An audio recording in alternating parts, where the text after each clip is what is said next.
What's up, guys? It's KB. Make sure you subscribe to the Underground Sports Philadelphia YouTube channel. Click the bell icon down below so you don't miss a single video from us. And thanks for tuning in to another video from Underground Sports Philadelphia. Now let's get into it. Philadelphia, baby, you're gonna love it. Best sports fans in the world. Actually, the worst, but that's what makes them the best. Record, it's recording. That's how. Can't see my TV now. No, that's how our friends are going to start this episode with just us saying record back and forth. Record. It's going to start sounding like it's not a real word. Yeah. Recording. If you're a visual watcher, look what Owen finally has. His Lando Norris jersey. It's so nice. And the best part about it too is I typically wear all dark clothes, and this jersey it is very bright for you. Yeah, this jersey has my wife's seal of approval because it's a bright color and it's not my normal just like black and gray. There you go. When I showed it to her, when we first ordered them, I showed it to her and she said, she was like, "Oh, we're getting like a little splash of color in there." I said, We are getting some color in there.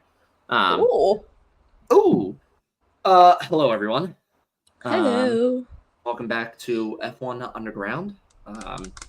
You know who we are if you don't. My name is Owen. That is my sister Casey. This is episode number 83. Yeah, you're really? right. Yeah. I said 82 in my head. Is he gonna get it right? I said 82 in my head, and something about that didn't sound right. But so 83. We're 17 episodes away from episode 100. We should probably start planning. Yeah, we probably what we want to do for that. Figure out when it's gonna be. So yeah. But welcome everyone. We got a really good episode for you. A really wonderful race recap from Mexico this weekend. But we will start off, as always, with our meme of the week. Casey is quizzing me again in Pints and Pit Stops following that. Mm-hmm. So that'll be fun. We are doing our Mexico recap, which I said was a blast. Such a good race to watch. Insanely chaotic the entire weekend. Insanely chaotic. So, it was absolutely wild. We will do then F1Threads Mailbag. And then we will do our Brazil predictions. And just kind of a highlight of the track of Brazil, stuff like that. Our Brazil race preview, if you would. Yeah, and we have to do a sprint and race predictions. And there could be some rain on Sunday. So there could be. It's looking like a little bit of rain. Right. When I looked earlier today, Sunday's at 60%. So yeah, it's getting bigger and bigger. Brazil in the rain, what could go wrong? What could go wrong? What could go wrong? But yes, we will get started with our meme of the week. Let me pull the away. So this mine is first. It is about lovely Charles Leclerc.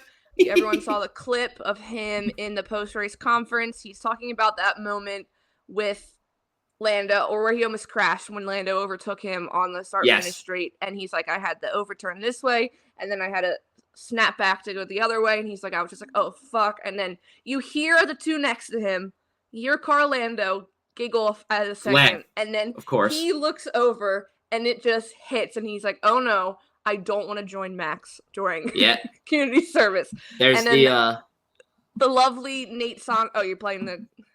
Yeah, can you hear it? I noticed there from the other side, and then I was like, fuck. But luckily, sorry. Oh no. I don't want to join Max. Yeah, you're one here. Okay, I had one oversteer, and then when I recovered, it's a good moment. Yeah, bring the tweet back, the picture.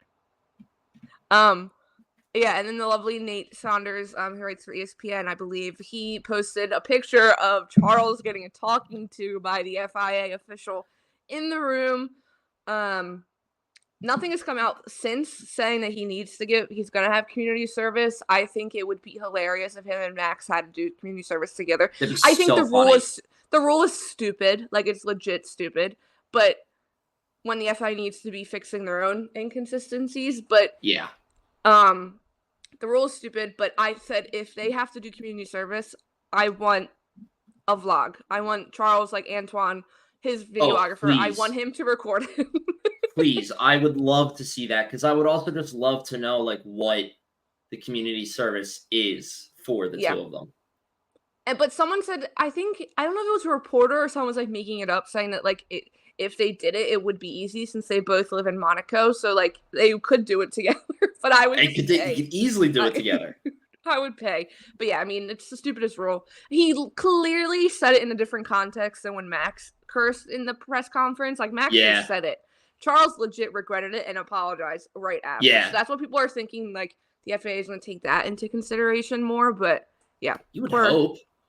Poor Charles. Might have to do a... The man doesn't curse much, but... Still think that they should be allowed to curse in general. But yeah, they should. I can understand in that moment where it's like post-race press conference and everything, like, sure, like, try to keep it to a minimum. You know, like, don't curse, but if something slips out and, you, like you said, like, you apologize for it, you're okay. Like, you're like, oh, man, like, I'm really sorry I did that. Sure, fine. But middle of the race, radio messages, let it fly, man. Like we've said before, we hear the radio messages on a delay. So, like, they can bleep it out. Like, they are bleeped out.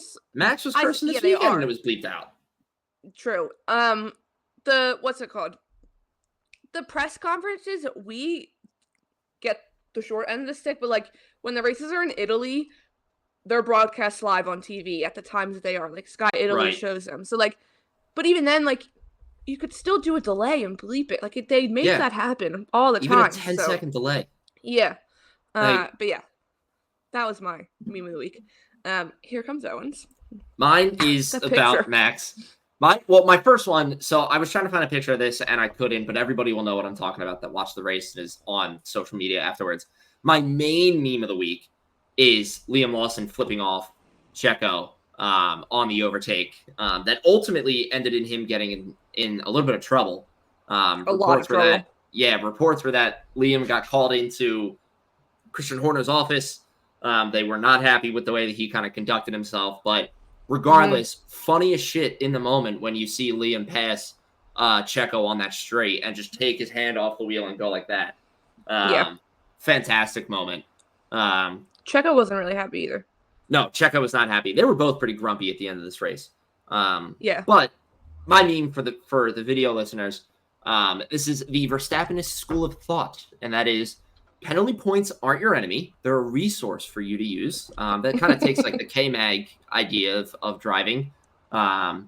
Racing rules aren't in the Bible. They're merely suggestions. So that's, again, just fuck it. Who cares? And F1 cars are built to be extremely safe for a reason. Don't let the engineers' hard work go to waste. Which is my God. Fantastic. And this is obviously all due because of the crap that Max and Lando found themselves in again this weekend. But it's something about that driving, man. We'll talk more about it, but it's just... I mean, even Max said it afterwards. He basically said he doesn't care about the penalty points as long as it stops Lando from winning. So this is what we were saying. This is what we were saying last week. I'm pretty sure Max's mind is strictly on Lando right now. And I think we'll talk about this before, but we were just listening to that one video with someone saying that Charles could easily maybe get up to second, the drivers, and I think that's going to help. Yeah, absolutely, 100%. That's going to help. I'll tell you this. I'll tell you why it's going to help, because we've now had 2 races in a row where Charles has capitalized on Max and Lando fighting. Yep. Mm-hmm. So there's your proof right there. But yeah, we'll get there. Oh my God, I almost hit remove you on the screen. Like, I had my mouth covered. Get the fuck out, Owen. Wait, what was I going to say? I had something else to add. I'll think. Oh no, Frey and I were DMing like before the race started, and I was like, I just have a feeling. I was like, something is going to happen, and she was like, nope, I agree. I said, if Max and Lando don't crash out in a race coming up, like if it's wasn't in Mexico, it's coming up. There's still a crash where they both DNF in the middle of a race. It's going to happen. I'm terrified for Brazil. Yeah. Oh yeah. Especially after Mexico. Like, yeah. I was nervous for Mexico just because of everything in Austin, but now I'm very scared for for Mexico or Brazil. Brazil, yes. Yeah. Well, that takes us into weekly news. There's not much. There's what I'm just remembering now. I literally don't have anything written down, but I have something to say. And then stuff came out about Brazil, like special things for them. But as always, Underground 10 only vows leading you for 10% off at IPF1Store.com. Get your hats, your mugs, our capsule collection, anything you can think of. If you listen to us every week, you hear us say it. They're sick. My little one from Japan sits next to me every week on my desk all the time. His picture was sick of Mexico that he drew. So, like I said, Underground 10 at IPF1Store.com for 10% off. Before I get into the other news that I told you about, did you see the special stuff for the special Pirelli hats and the podium or the pole position award for this weekend? Yes, because of Ayrton Senna. Yes. Yeah. So it's obviously they were kind of not celebrating, but remembering because it's the 30th anniversary since he passed. Sebastian Vettel will also be back in Brazil this weekend, driving his car once more, and then they also now have the pole position award is always the tire. It's still the tire, but the Brazil flag is kind of around it. And then the hats are yellow with green. Beautiful. It's manifesta Lewis Hamilton podium because I know that hat would mean so much to him. And the pole position he would love award. it. So yeah.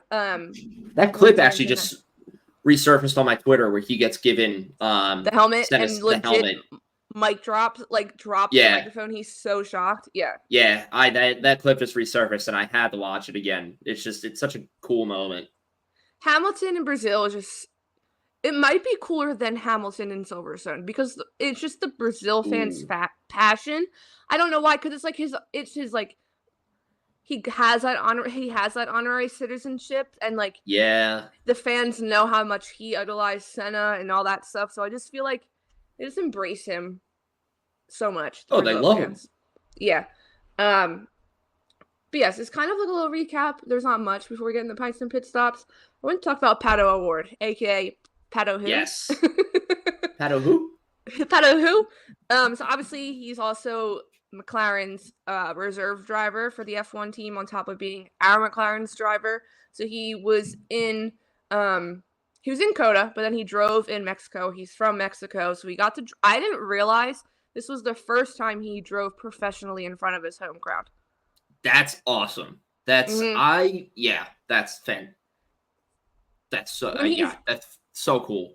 I knew because it was obviously talked about for almost all season. Everyone knew he was going to be driving FP1 in Mexico, but everyone was everyone was so excited. But then him and James Hinchcliffe did an interview with FP2, which is cool because obviously Hinchcliffe calls him the rest of the season for IndyCar, so they know each other. So it was more of a conversation. But he just said that was the first time he's driven professionally in front of his home crowd, and I was like, that's insane.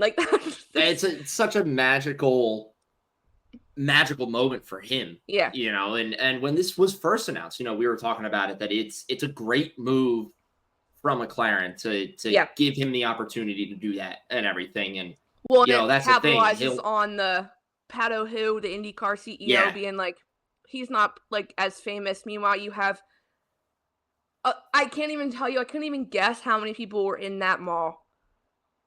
I mean, he said he felt like a pop star. He was he was mobbed in his hometown just to see him, and he wasn't even racing. That's the thing. He wasn't even racing. He just drove an FP1, but the crowd was still there to see him. But it had to have been insane.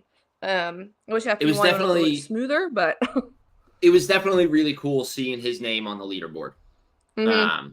Instead of I was a little shocked because it was Lando sitting out instead of Oscar. But nevertheless, it was cool to see that, award on the leaderboard and everything. And when they're, tracking his times for a flying lap or whatnot, I was like, this is really interesting to see. Yeah. I love it. And I don't know if it's released, but they were filming a video during Media Day with Lando and Pato, which I feel like it's a dream pairing.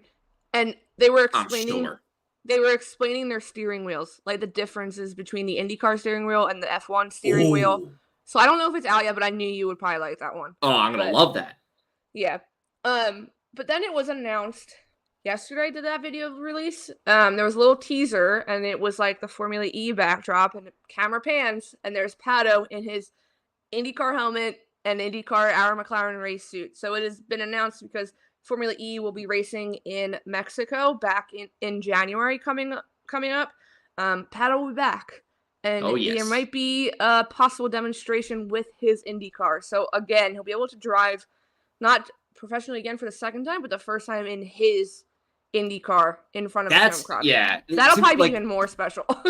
Yeah, don't get me wrong. Like, the fact that McLaren gave him the opportunity to drive a car in front of his first, in that moment for him, it gave that to him. But the fact that he's going to be able to drive a car that he's comfortable with in Mexico is going to probably mean so much more to him.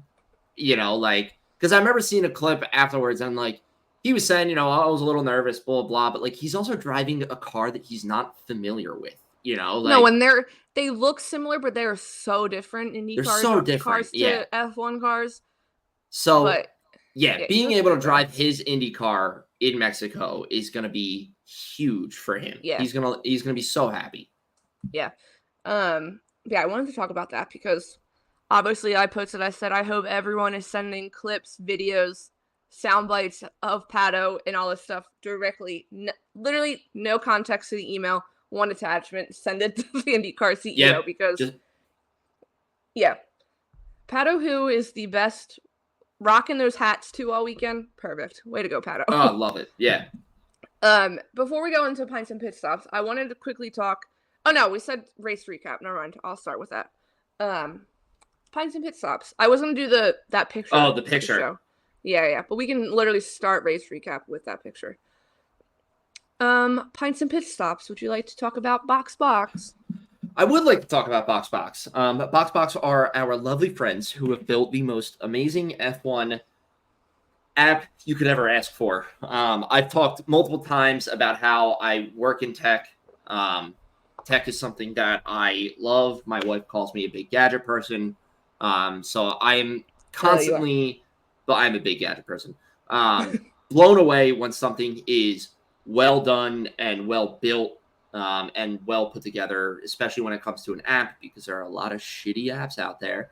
And Box is not one of them. No. It is the most amazing app. Casey and I use it all the time. We're going to use it later in this episode when we talk about our race recap and our race preview. It gives you all the stats in the world that you can ask for. You can, it's no replacement for watching the race, but you can get a fantastic idea of how the race happened and what happened during the race just by looking at this app. It'll tell you what lap Fernando Alonso went out on. It'll tell you what stints that, Charles Leclerc did on his tires and what kind of tires they were and how long he was on those tires. And it's just, it's beautiful. We are so happy to be partnering with them and working with them. And what that means for you guys is you guys get 30% off your first year of the Ultra Plan subscription. The code is Underground30. Underground is no vowels except for the leading U. And there's also the link in our social bios. It's on our link tree as well. If you click on the link, it'll bring you right to the iOS App Store and apply that plan for you, or apply the discount for you. Sorry. Yes. So that's a much easier way. The app is available on both iOS and Android. However, the deal itself is only available on Apple. So please, this app, I cannot talk about it enough. It is so amazing. And the best part is too, and my favorite thing is, working with them now is, we've been able to talk to them and kind of see behind the curtain on like the app development and everything. And they are constantly bringing new ideas and new things to the table. They always want updates. Yeah. And it feels like we just got their, I think it was version 15. Their massive rebrand design update for this app. And then maybe 2 weeks later, they were like, oh, hey, we're already working on these updates. And it's like, whoa, but it's so well done. It's so beautiful. So again, use the code Underground30 or use the link in our link tree. Like I said, if you're on Apple, that'll take you right to the App Store and it'll apply the discount for you right then and there. Super easy. Yeah. So thank you to Box for sponsoring Pints and Pit Stops. I had a blank on the segment name there. That is not good. Wow, we've only had this one for over a year now. Pints and Pit Stop is your favorite segment. Yeah, this we is had my this one favorite pretty segment. early on. We started this pretty early, I think. It was History with Owen. It was thanks History to with Mark, Owen. And then Pints and Pit Stops was second. Yes. But I will be once again quizzing Owen. What's your pint? About as the same thing as usual, Poppy, because I got like a 12-pack from Yeah. Yeah, it's what I drink all the time. But yeah, so all about Mexico. 5 questions. Oh boy. Owen knows the rules. I think it'll be fine. I'm not going to look again because I feel like that served me kind of well last time. I have to show the time for everyone else. The one you should know because we talked about it already. Okay. I will start the question. I will start the time after I finish reading the first question, okay? Got it. On top of the 20 seconds, what other penalty did Max receive from the FIA?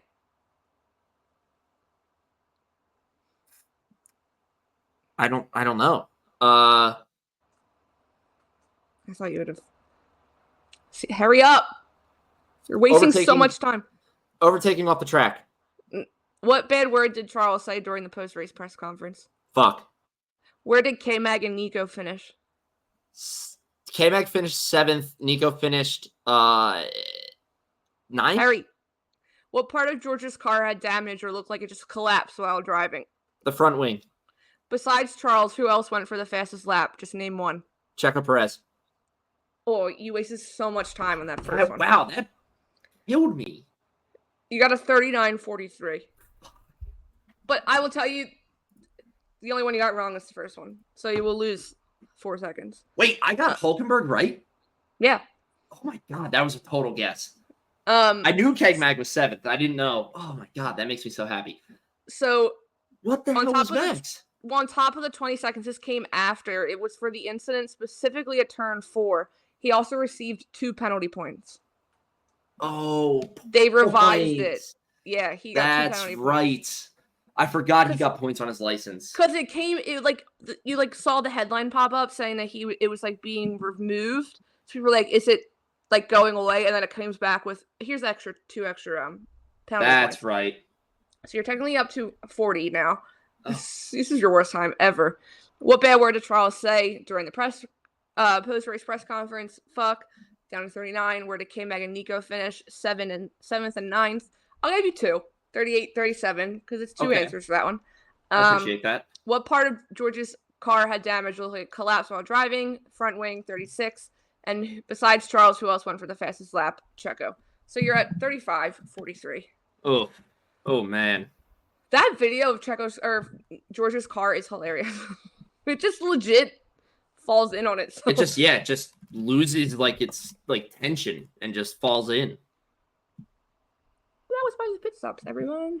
What was I? 35.4? 35.9? 35.43. But yes. So that brings up, now that we're equal in how many entries that we have. Oh, are we? Yes. That's why I wanted you to do 2. So now we should go every other. Sorry. Yeah, now we should go every other. Mm-hmm. Actually, yeah, we're equal now. Okay. So your fastest time has been 24 seconds. Oh. And your average time is 30 seconds flat. Oh. My fastest time has been 26 seconds. And my average time is 30 seconds flat. Oh, so we're tied. So we're still tied, technically. So we're tied on average time, but you have me by 2 seconds.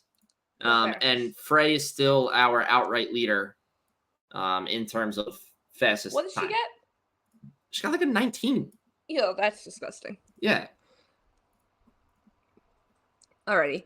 We will, as you said, we know that a lot happened in this race. We will keep it as short and as painful as possible since so much happened. I don't know, man. I do want to first start with the restart your screen. I want to first start with the start of the race.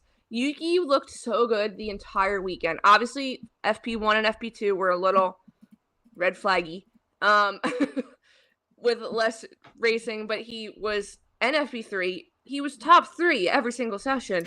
Yeah. Qualifying, obviously gets damaged.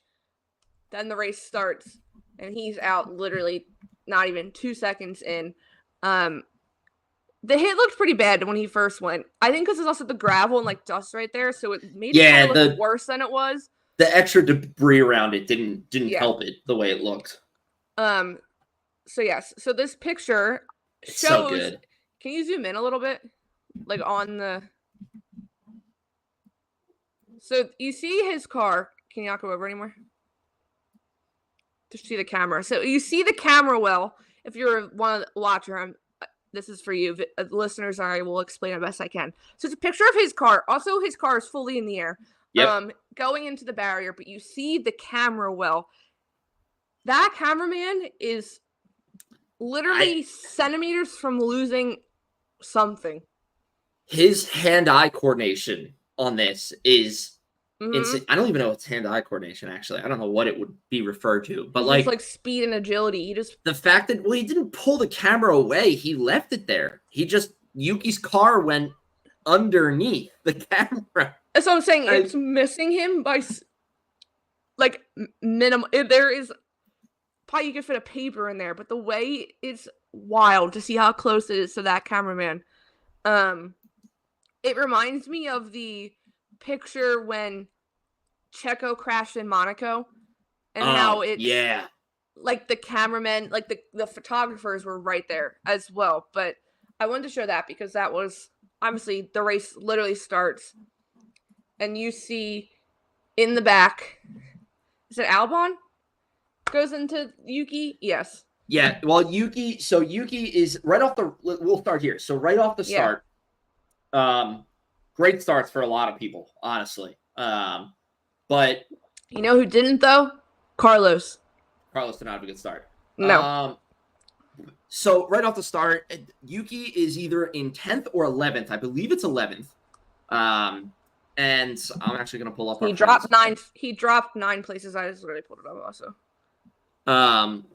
So yes, that would be 11th then. So he starts 11th. Yeah. Alex is in 9th. Yuki gets a good jump and is coming up on Alex on what would be Alex's left-hand side. So it's Grass, Yuki, Alex, and then Pierre Gasly is on the right side of Alex, and they're kind of going back and forth. It's a classic start off of 20 cars in one singular road. So Yuki is coming up, and he makes a decent move. Like he tries to make a decent move of, I have a little bit of a gap. Maybe half of my left tires are going to be in the grass. I'm going to try to make a move. And I think when he went to go make that move, he moved a little bit more to the right. And Alex just didn't have anywhere to go on the other side of him because I think Pierre moved a little bit to the left. So Yuki just clipped him, and Yuki's back right clipped Alex's left front or left front. Yeah. And just they both DNF'd. Yeah, because you saw Yuki crash, and then maybe 20 seconds later, camera cuts, and it's Alex pulled off on the side of the road.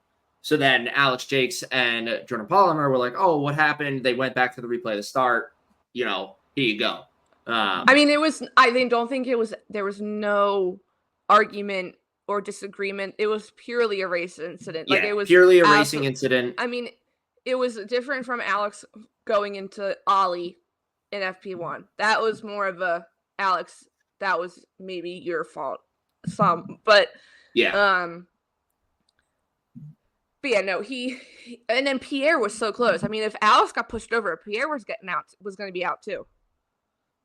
Yeah, I mean, you see, honestly, you could have taken a couple people out because I believe when Yuki spun, the back of his car, I think, was very, very close to hitting. Why do I want to say it was?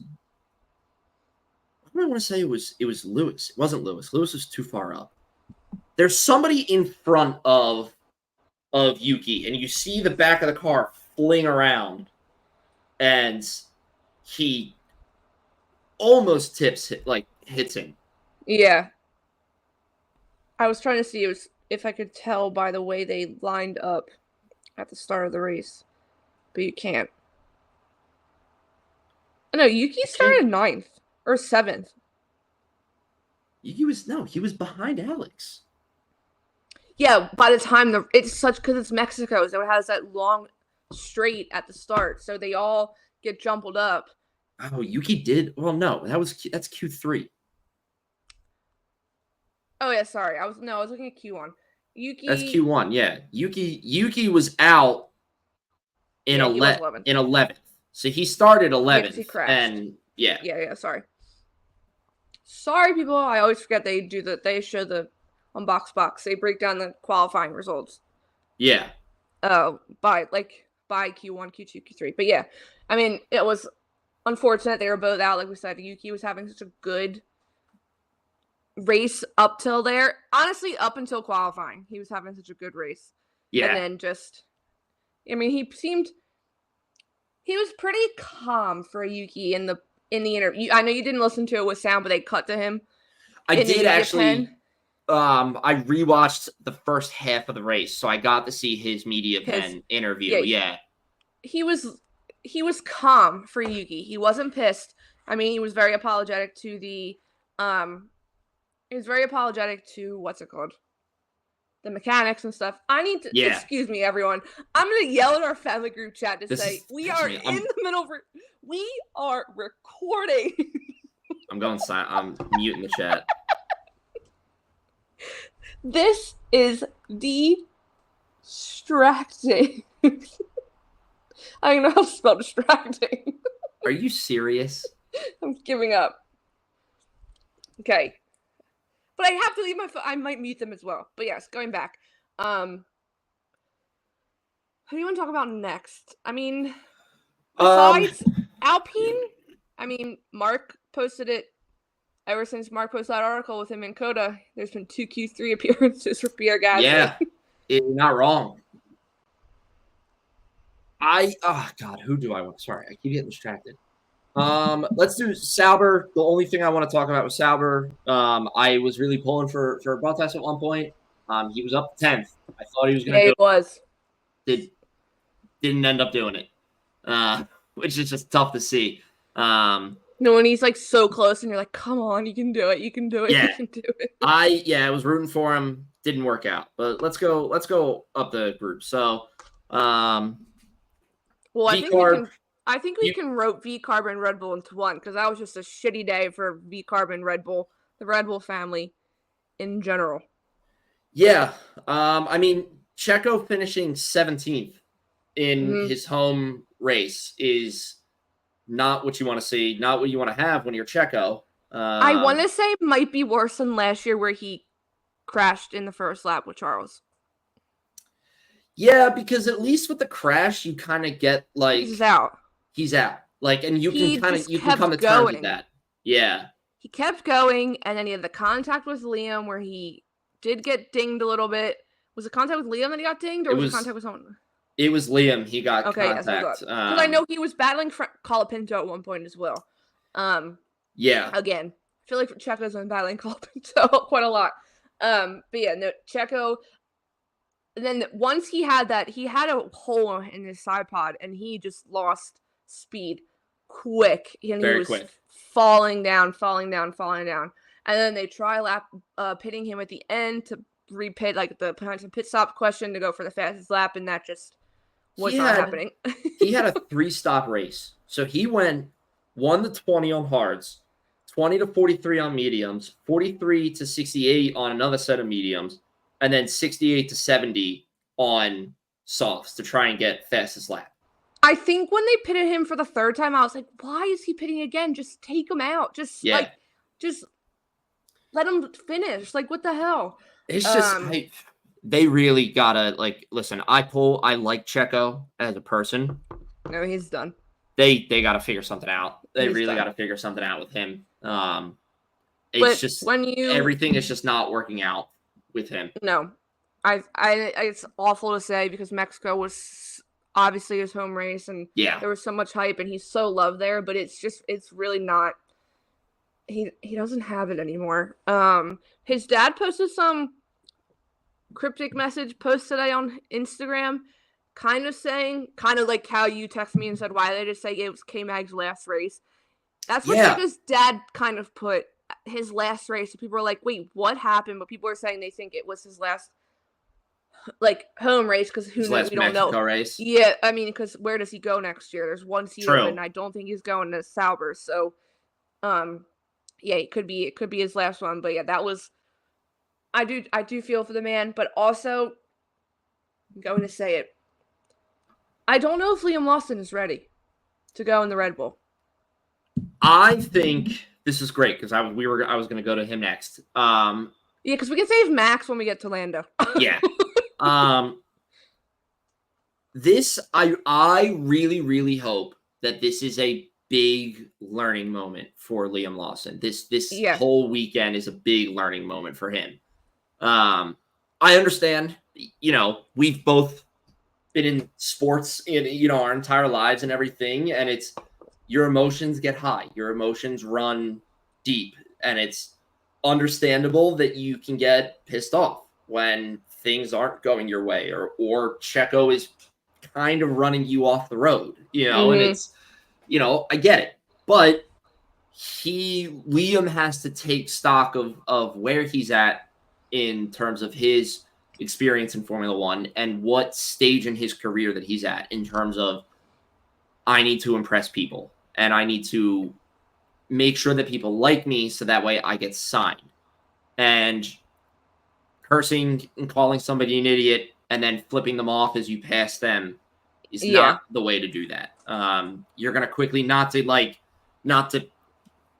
kind of rope him back into this, but you're going to get the Yuki Tsunoda reputation where he's a hothead and he curses and scream, and is kind of mean, but you don't. No, but you're not even going to get that. You're going to get the young Max Verstappen racing with his elbows out, maybe too confident. It's almost cocky. Yeah. Because I feel like when you go 2 weekends in a row pissing off veterans in the sport, a.k.a. a world champ in Fernando Alonso, who has to say something to you after the race, and then Checo Perez, who has to say something to you after the race again.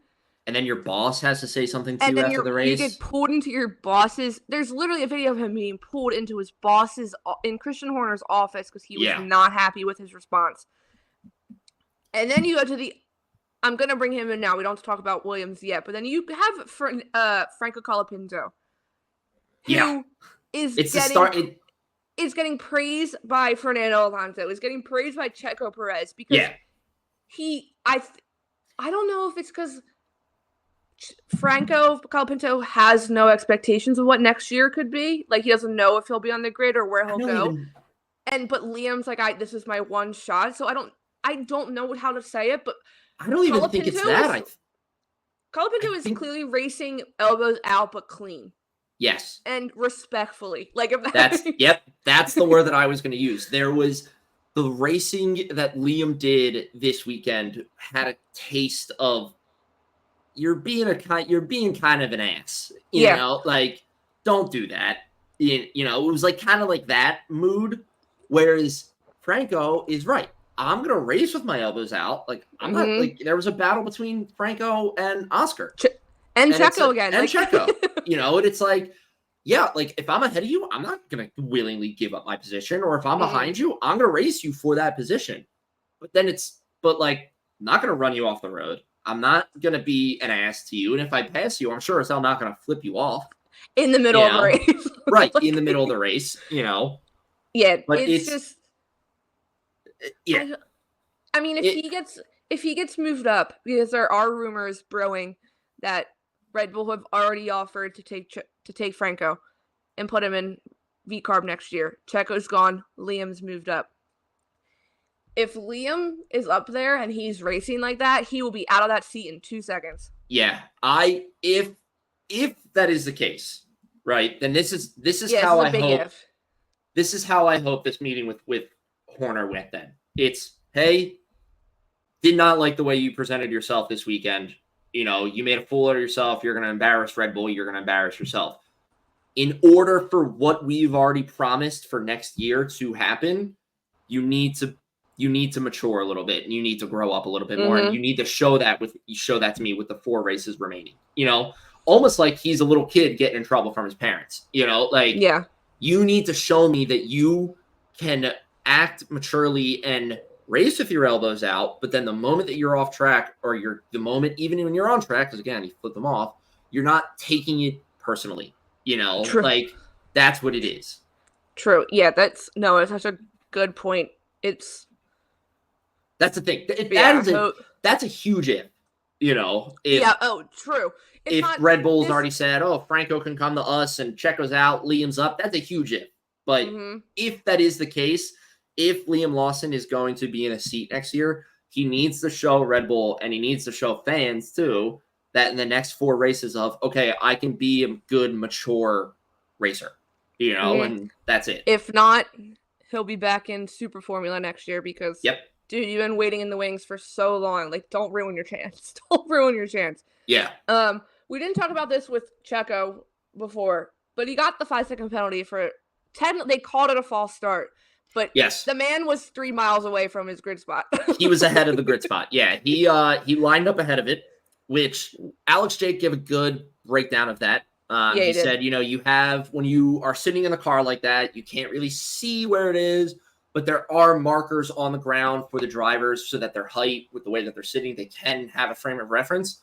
But he said that once you go past that kind of frame of reference, like that point, you don't see anything, which is like crazy to me because they get on the radio to call to check and be like, "Hey, like we have a 5-second, or they're investigating us for a false start," and Checo's like, "No, that was a great start." And it's like, because to him, it was a good start. You were just so far ahead. That's what I said. And I forget who was talking about it, but it was somebody on the F1 TV crew was like, it's a combo of a false start and a great start. Like the start itself is awesome because he's right up on the cars in front of him, but it's partly because he's ahead of everybody. You had a kick start, basically. So we're cheating a teeny bit. But yeah, I forgot, while we were talking about Liam, I was like, wait, Checo had a penalty. One of the penalties for Red Bull this weekend. But kind of we can go into Williams. Obviously, Franco was just out of the points. Out of the points, which again, wild for him. Up 4 positions. The kid is that down. First stint, he went 1 to 47 on a set of hards. Yeah. Which Mexico is known for being a very low deg track. So it's like, makes sense. But from the start, he's never driven a Formula 1 car before. So it's like, to have the kind of that tire management knowledge and everything is looking really good for him. Yeah, I posted his interview during the driver's parade, which I don't know if you saw clips of the driver's parade.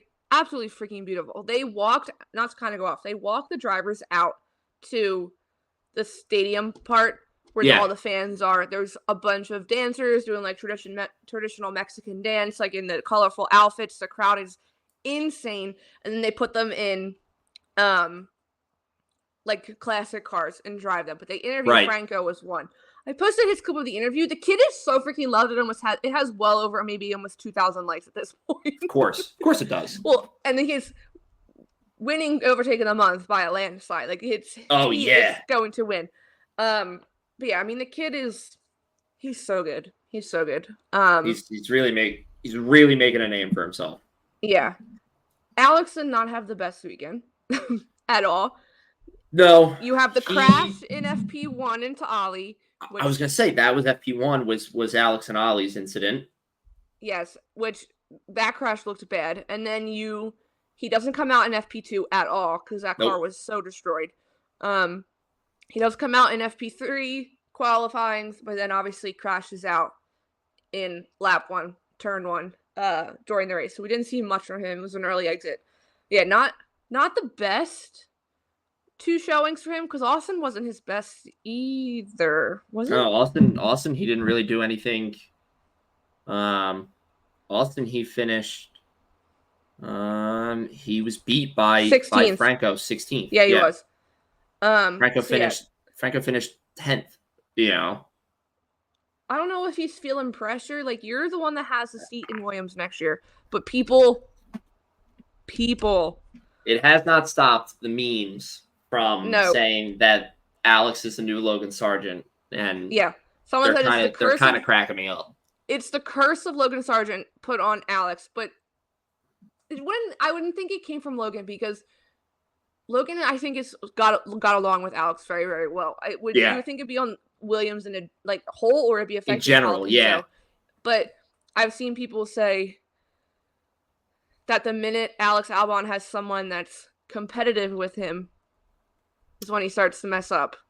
Oh, like when he was in Red Bull with Max Verstappen, he had such bad luck. He was okay with Logan and okay with Latifi, and now Franco Colapinto is coming in. I don't know if he's trying. Listen, I don't know if I believe this. I'm gonna see what I saw. Put the conspiracies out there. Everybody put their tinfoil hats on. Listen, let's fucking find out. We said I need a segment, and we said we should do conspiracies with Casey. We should do Casey's conspiracies. But yeah, not a good weekend for him. We talked about Alpine a little bit. Pierre, obviously 1 point. Esteban, 0. Yeah. Aston Martin. Fernando Alonso had an issue. I think they said it was a brake issue. Yeah, I actually was going to ask that question if you had heard anything about why he retired, because I did not hear anything. All I heard was during. It took a while for them to say it on the race program, like the broadcast, and I think they said they were hinting at it was like a brake thing. So I don't know exactly what, but I haven't heard anything since what it is. Interesting. Mercedes, okay weekend. Better than George. Obviously had a crash as well, which looked worse. It was just the Tech Pro barrier legit moved when he crashed. Like it looked very, very bad. The G's that he was hit with were a lot. But luckily he kind of hit. He went sideways into the barrier, so you've had the full length of the car kind of absorb the impact, which was nice. He said he got the wind knocked out of him when he got out of the car. There's pictures of him being helped by the marshals and stuff. But the way he crashed though, he saved the gearbox, he saved the power unit. I think they brought in a new floor, so he was able to. The damage looked bad, but he didn't take any penalties for any new parts. Yeah. And then there was a decent battle between Lewis and George during the race. I was afraid we were gonna have a little Daniel Max moment with the two of them. So did I. When they came over the radio and said you guys are free to race, I was like, oh, here we go. Yeah, I was like, awesome. I was like, it's time, give it to me. But Lewis ended up. I think Lewis got in front, and then George got back in front at one point, and then Lewis was basically at the end. But by the end, George's front wing just collapsed on itself.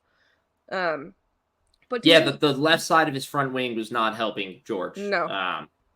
When you definitely see the video, the airflow of it. The way it's going, and all of a sudden just falls. Yeah. It literally just collapses. But yeah, decent weekend for them. Now McLaren. Haas. Oh, Haas. Oh, yes. Haas. I was going to say, the most underrated team on the grid. Come on now. Yeah. The most underrated team on the grid. They are so good. They're so good. Was that best ever K-Mag finish? In Mexico, maybe? In Mexico, might be. I'll look back. I'll look at it. I remember somebody saying, oh, this is K-Mag's best ever finish. I don't know if it's Mexico or all time. No. Puts the best result of the season as Haas sits pretty in P6 for the constructors. So yeah, P7 was his best finish. There you go. This season. Huge points for K-Mag and Nico. 6 points for K-Mag, 2 points for Nico. That's to Haas. That's huge. Yeah, they're in 6th now. 10 points ahead of VCarb. I know we're kind of jumping ahead. 10 points ahead of VCarb. They are clearly making a gap for themselves. Someone was like, because obviously this Sauber seat's open. Nico's already there, confirmed. And obviously if Franco goes somewhere else or not going, someone's like, what if they brought K-Mag to Sauber? They work well as teammates. They do. I know the clip of them in that post-race conference, the viral clip of them where I think Nico's doing an interview and K-Mag comes up and they're like cursing at each other, whatever it is. I know that was a while back, but obviously you just think about that when you hear K-Mag and Nico. But yeah, they're decent teammates. They have kind of flown under the radar. You haven't heard anything really in regards to inner team struggles with them. Which is kind of nice for Haas. Maybe this year we won't have the past few years they've had a lot of inner team struggles. Yeah, and maybe this year we won't have the dedicated Haas still struggling Drive to Survive episode. No, I think we're gonna have a happy Drive to Survive episode for Haas this year. If we have a happy Drive to Survive episode for Haas this year, that's gonna be my favorite episode of the series. I think I might cry watching it because I'm like, finally, they ended last season with the Gunther Steiner has been fired, and now let go from Haas. Yeah. But yeah, no, they're good. I don't know what there were some adorable clips of K-Mag FaceTiming his daughter on the stage during the fan experience. He had her up, but I don't know because they're both girl dads. The daughters are also close in age. Maybe there's more for them to relate to, but they seem like they spend time with each other off track as well. But they just get along, and it's working so well for Haas. It does suck that next year they're gonna have 2 new teammates, and one of them is Esteban Ocon. But because when you can see with Haas, they have such a good foundation now and 2 drivers. Someone said also, K-May came back from getting all his penalty points erased and has been kind of a different driver. A clean driver. Clean driver ever since. Yeah, so Haas, I can't believe I almost forgot about them because I literally made a post and said, can we please talk about Haas? Yeah. So yeah, Haas. McLaren, aka the Battle of Lando and Max, whatever. Part fucking saga. Are we in a saga? Or we're past the trilogy. We're past well, I don't know. If we get another battle this upcoming weekend in Brazil, that would be the 3 consecutive weekend trilogy. Yeah, no, but I'm thinking Austria, then you have Coda, now you have Mexico. You are in a saga at this point, I'm pretty sure. Yeah. Because you are past the trilogy of it. But before we get into that, I want to talk about Oscar Piastri. Oh, amazing drive. Making the most out of that race. I tweeted before we started the race, I said, we're on Oscar watch for this race, just to see how many points he would come up, how many places he would overtake. He started the race in 17th. And he finished it in 8th. Granted, McLaren's top gun right now, so you expect them to be higher.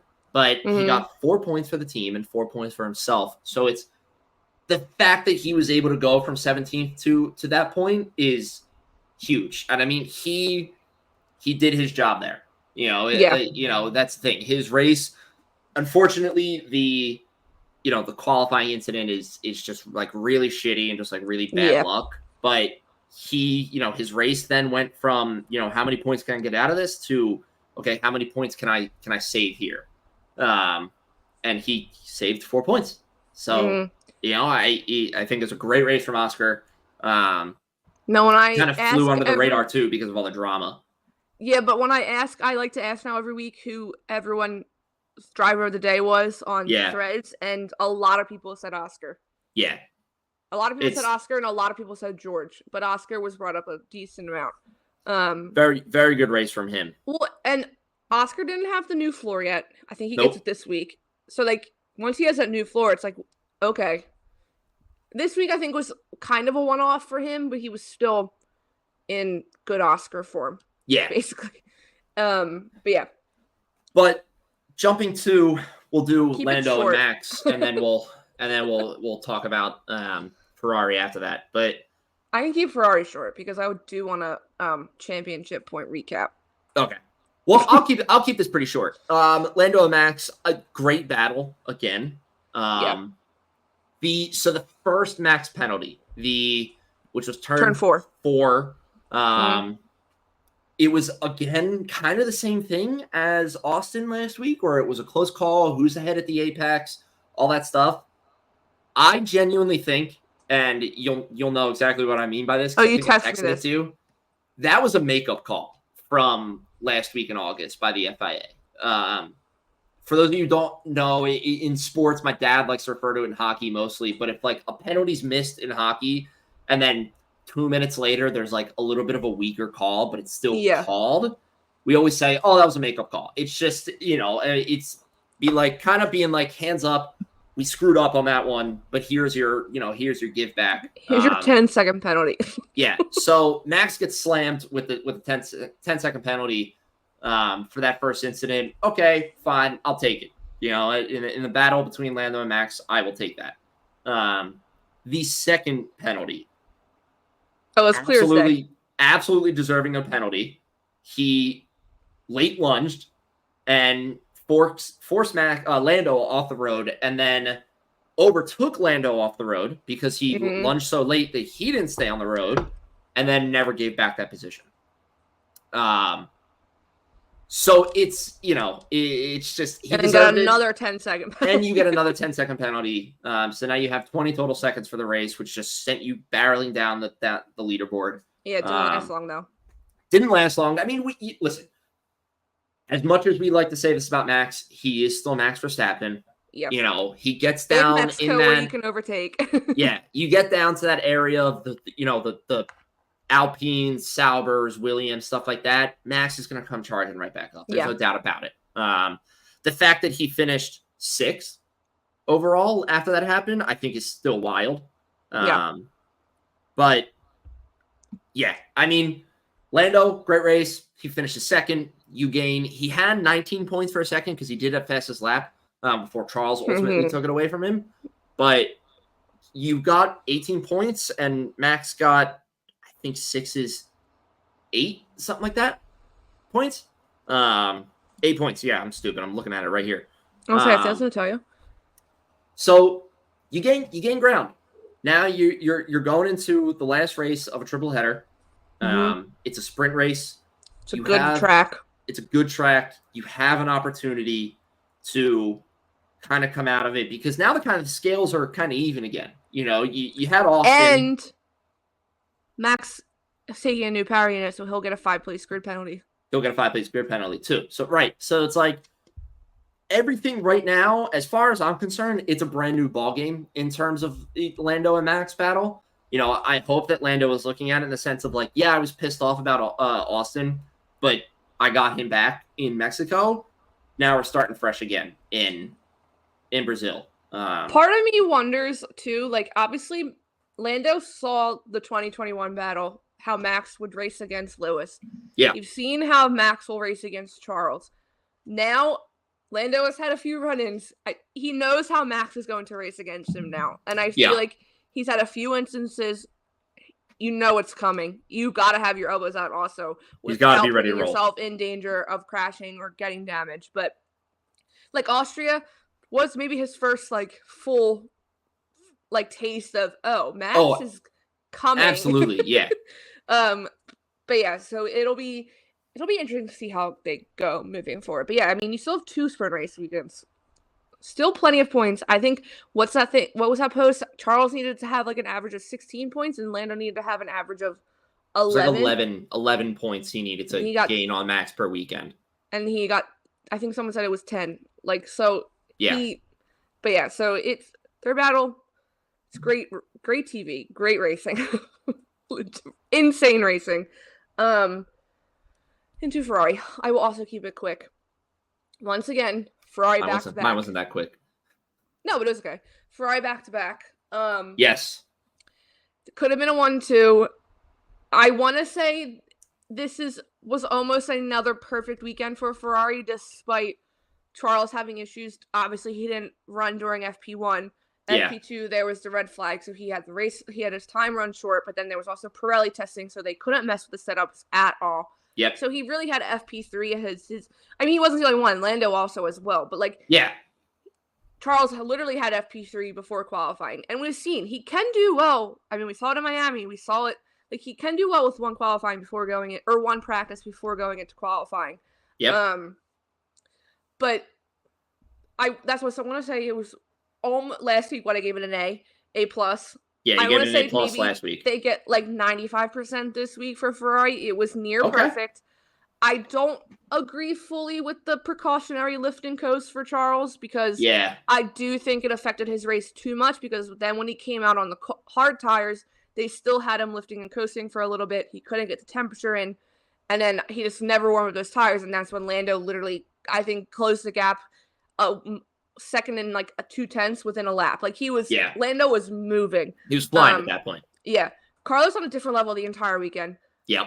Mexico's never been strong for Charles, I will say that. But Carlos, near perfect weekend. Might be my favorite win of his yet. Oh, I loved it. I loved it. Yeah. You had the decent start Max kind of took over off the start, but then maybe a couple laps later. He had the safety car, and then right after the safety car, Carlos like it looked beautiful like overtake. Red Bull overtaking Ferrari last year, like easy, just like I'm gonna just go past you. Yeah, beautiful overtake, and then he was off to the races. I mean, there was one point, it kind of shocked me because I didn't realize how big of a gap they had built, but they were able to pick Carlos and not worry about losing any positions.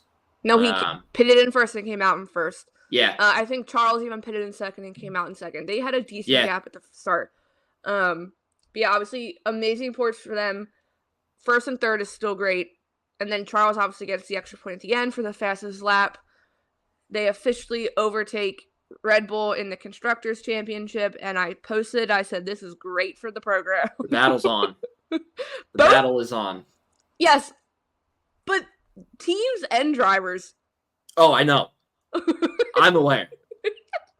So that's really, I don't think there's anything else I want to add from the race before we go into standings. And then we have a few thread questions and stuff. So, well, let's rip through our standings real fast. Again, this is brought to you by Box. In first place for driver standings, we have Max Verstappen with 362 points. In second place, we have Lando Norris with 315. On the charge, we have in third place Charles Leclerc with 291 points. And coming. He's making a push. In fourth place, we have Oscar Piastri with 251 points. In fifth place, we have Carlos Sainz with 240 points. He's coming too. In sixth place and in seventh place, we have Lewis and George, respectively, with 189 points for Lewis and 177 points for George. In eighth place, we have Sergio Perez with 150 points. This is where the big drop-off happens. In ninth place, we have Fernando Alonso with 62 points. And in 10th place, we have Nico Hülkenberg with 31 points. I'm going to stop there just for the Drivers' Championships, doing the top 10 there. Do we think, like I said, Fernando Alonso has 62 points in ninth. Nico Hülkenberg has 31 points. I can see it. Do we think in the last 4 races of the season, with the trajectory that Haas is on and the trajectory that Aston Martin is on, do we think that Nico Hülkenberg could catch Fernando Alonso? Maybe it might come down to the last race, but I could see it. I can see Nico catching Fernando quicker than Lance. Like, I can see Nico catching Alonso. I can't see Lance catching Nico. Yeah, I agree with that. But yeah, I can see it happen. Jumping over to our constructor standings. This one's a hell of a lot more exciting. In first place, we have McLaren running 566 points. In second place, the newly minted second place, Ferrari with 537 points. That is a 29-point difference between the two. Oh, I'm sorry. Yes, 29 points. I'm sorry, 29 points. I was like, I know I suck at math, but I think that's... So that is one weekend. That is Brazil next weekend with that sprint race. In third place, we have Red Bull with 512 points. In fourth place, we have Mercedes with 366 points. This is, again, where we have the massive drop-off after Mercedes. I mean, even Red Bull and Mercedes is a massive drop-off. But... Yeah. In fifth place, we have Aston Martin with 86 points. I'm going to ask the same question because it's the same similar setup. Yes. In sixth place, we have Haas with 46 points. They are 40 points behind Aston Martin. Do we think they can catch them? In seventh place, we have B-Carb with 36 points. In eighth place, we have Williams with 17 points. Ninth place, Alpine with 14 points. And I say it every week, sitting down there in 10th place with a big, fat old goose egg, Kick Sauber. Still looking for their first points of the season. I think, like, if the championship battles go to Abu Dhabi, last race of the season, everything's in play. If Sauber comes out with points, I think I might be the most excited for them. You know what I want? This is what I want to happen. If Valtteri Bottas goes the entire season, if Sauber in general goes the entire season without getting points, I want that last race. I need them to be pitted on the second to last lap. I need you guys to throw on a set of soft tires, both Valtteri and Joe, and just send them the fuck out there. Just be like, do what you fucking. If you crash, who cares? If you don't, cool, you set fastest lap, you get us a point. Yes, don't get shut out the entire season. They're gonna get the Haas route this year. But yes, those are your championship standings brought to you by Box. Moving on to F1 Threads Mailbag. No voicemails this week, just normal questions. I have a few. This is brought to you by Furious Motorsport, the lovely jersey Owen is wearing, his hockey jersey, Lando Norris, obviously, clearly, y'all saw me my Ferrari one, my Leclerc one last week. Coupon code is Underground10, same spelling for everything else, 10% off. You also go to the link tree, you can click through the link right there. The coupon code is applied automatically. It's much easier. Yes. So I do recommend that way. But yes, we have a few questions. First one Let's from hear 'em. Veronica. Hello, Username is Veronica. Turtle on Track. I feel like there were especially high numbers of golden radio moments. What was the best? I'm partial to literally anything George says. Yeah. Well, his what? Yeah, his what last week was really good. His wow this week is really good too when he's told about Max's 20-second time penalties. I'm curious to see what W word he'll say next week. Where it'll be like that scene from Avengers. And then you need to follow the radio messages account on Instagram. I should do that. I'll go with George's just what. Yeah, I'll stick with he went 2 for 2 this weekend. Mine is Oscar's when he said, "Mate, think about pulling me out of this shit." Because the kid never curses on the radio. Yeah. And in pure Oscar monotone, he was like, "Can you pull me out of this? Like, hello, what are you doing over there? Like, give me a call." That is a really good one because Alex Jakes says when Oscar says that, Alex Jakes goes, "Oh, that's about as animated as you'll ever hear Oscar Piastri." Like literally him being "Hey, can you pull me out of this shit?" And they're like, "Oh yeah," like. I mean, you hear literally when he won in Baku, he was like, "Yeah, great job, everyone." Like, yeah, thanks everyone. Moving on, this is from Celine. Her question is, what do you think about the Constructors' Championship at the moment? I think it's great. I love it. I'm so excited. Yeah,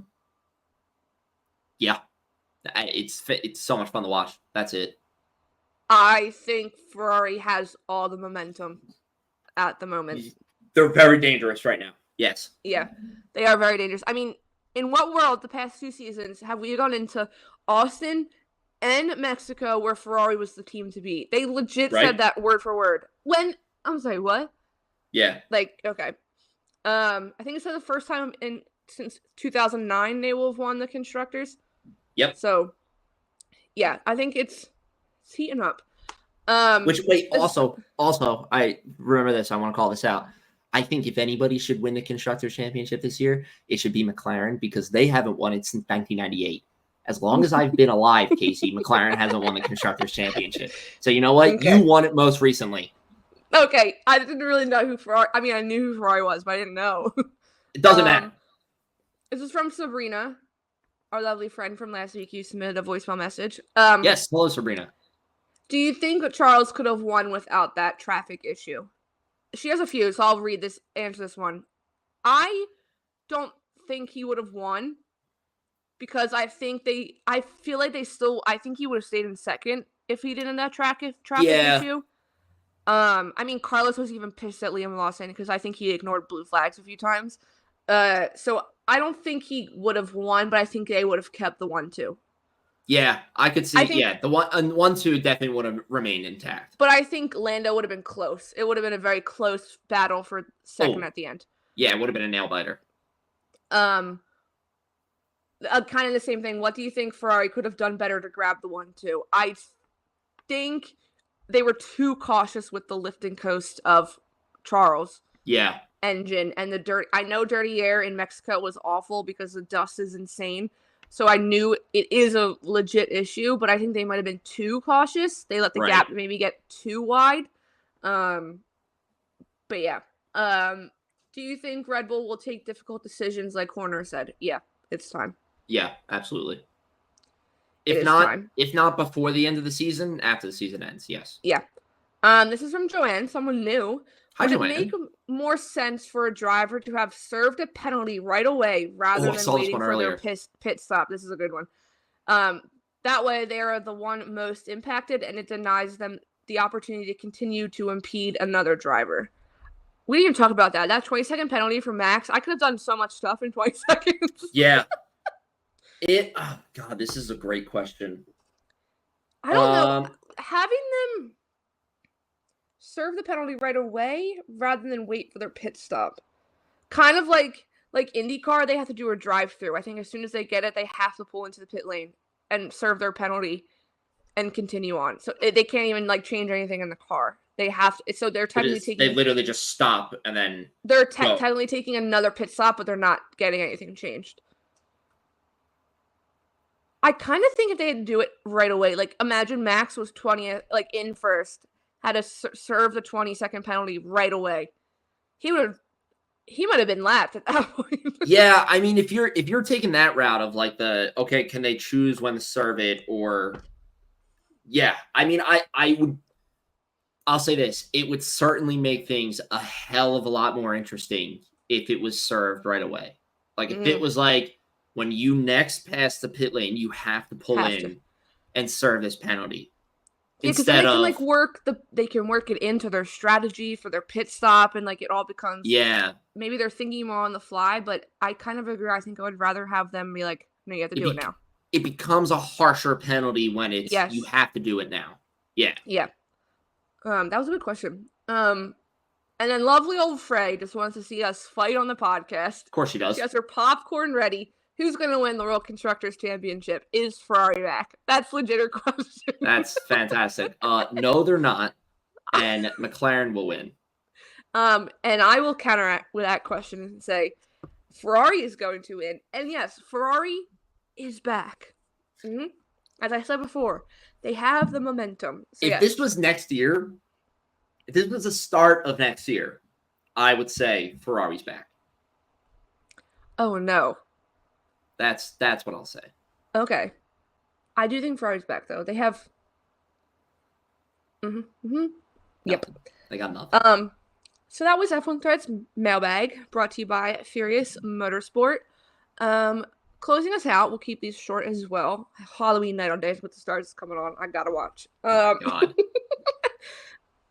Brazil. Obviously, we said it is a sprint race weekend. The last stop of this triple header. There is a 2-weekend break before the final triple header. But after this triple header, I need the break. Yeah.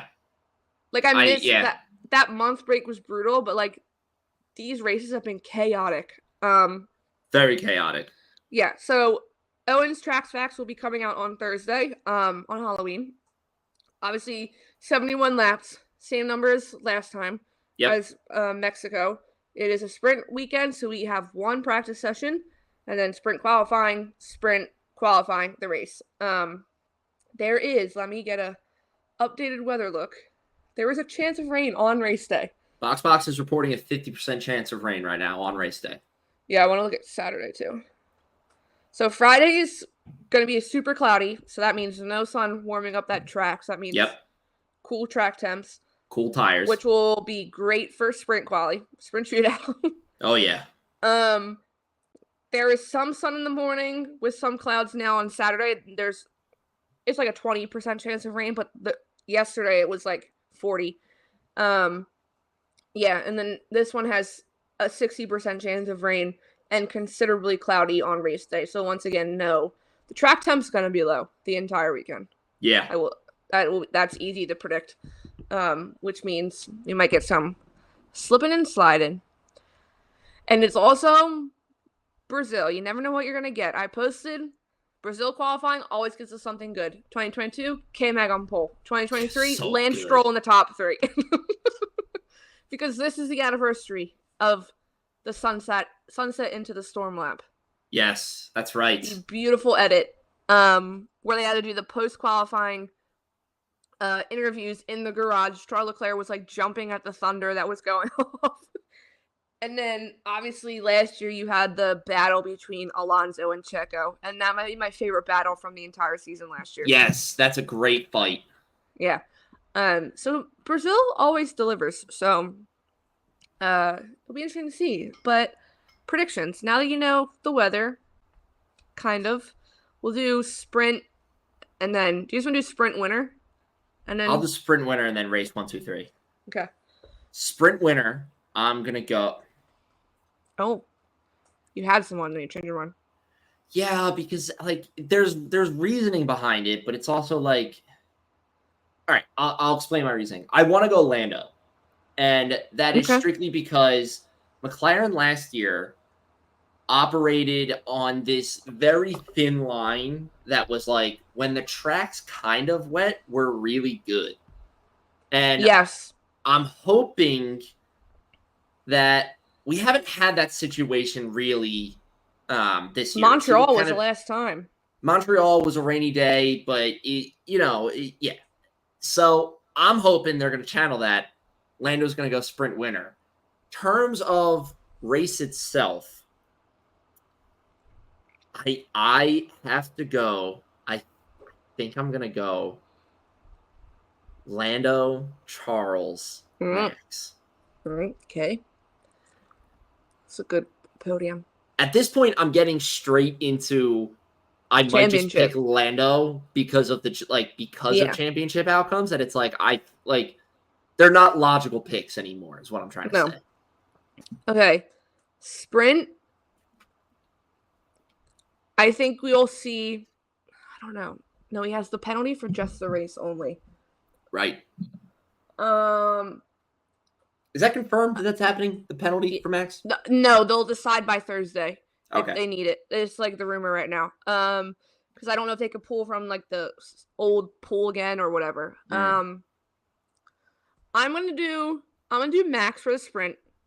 He's gonna win the sprint again. For the race, I think they go 3 for 3. I'm gonna do Charles. Okay. I'm gonna do Charles. I'm gonna do, because the man is insane in kind of wet conditions, and if it's that perfect, I'm gonna do Lewis second. Oh yeah, that's true. Charles, Lewis, Lando. Okay. Charles, Lewis, Lando. Yeah, that's my podium. Charles, Lewis, Lando. I like that. I like Max that podium. Winner. Yeah. Yes, that is our predictions. Do you have anything else to add? I have nothing. That is all for me. Alrighty, I can close this out. Thank you so much for joining us for episode 83 of F1 Underground. We will be back next week with the Brazil recap, obviously. Yep. I think we're doing a Pints and Pit Stops. I can't remember. Most likely. They're easy when it's a race weekend. So, yeah.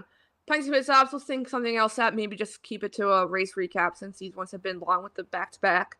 But as always, please give us a follow over on Instagram, Threads, and Twitter. Threads and Instagram is Underground F1, and over on Twitter at Underground_F1. Please like, comment, subscribe wherever you listen to your podcast. Please go give the YouTube channel Underground Sports Philadelphia a subscribe. It's also the man in charge, Mr. Kyle's birthday today, so yes, happy birthday, Kyle. So yeah, thank you so much for joining us. We will be back next week. Hopefully Brazil. See you later, people. Bring some chaos. Goodbye. See ya.